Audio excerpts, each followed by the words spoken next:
In-nuzzar Ian Castaldi Paris ġielet bħala deputat Laburista fil-Parlament. Dan wara li rebaħ l-elezzjoni każwali fuq it-8 distrett elettorali sabiex jimtela is-siġġu parlamentari tad-deputat mexxej għall-affarijiet tal-Partit Laburista Chris Cardona wara r-riżenja tiegħu mill-Parlament ġimagħtejn ilu.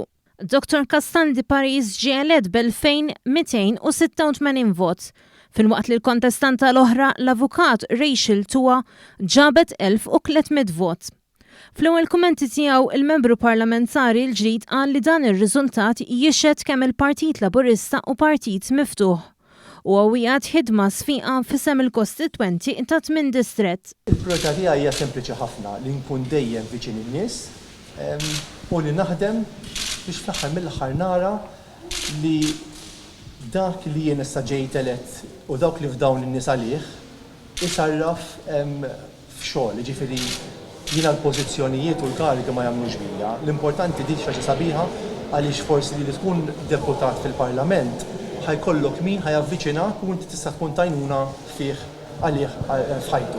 Dr. Castaldi Paris ikkonferma li mal-ħatra tiegħu se jkun qed jirreżenja minn chairman ta' Identity Malta u minn direttur fuq il-bord tal-Air Malta.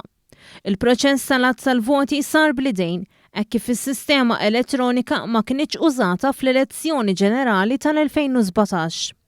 Tul-att tal-voti spikkaw l-użu tal-maskri u l-biss ieħor protettiv minħabba l-imxija.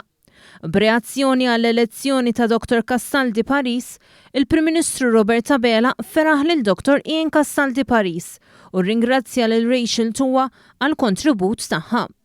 Il-Partit Laburista fis-Sqarrija wkoll feraħ lil Dr. Castaldi Paris.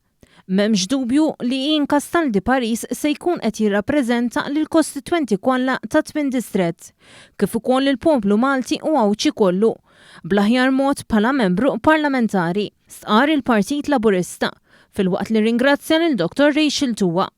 Intant fil-bidu tas-seduta parlamentari tal-4 filgħaxija, Dr. Castaldi Paris ħal ġurament ta' membru parlamentari quddiem l-Speaker tal-Parlament Angelo Farrugia.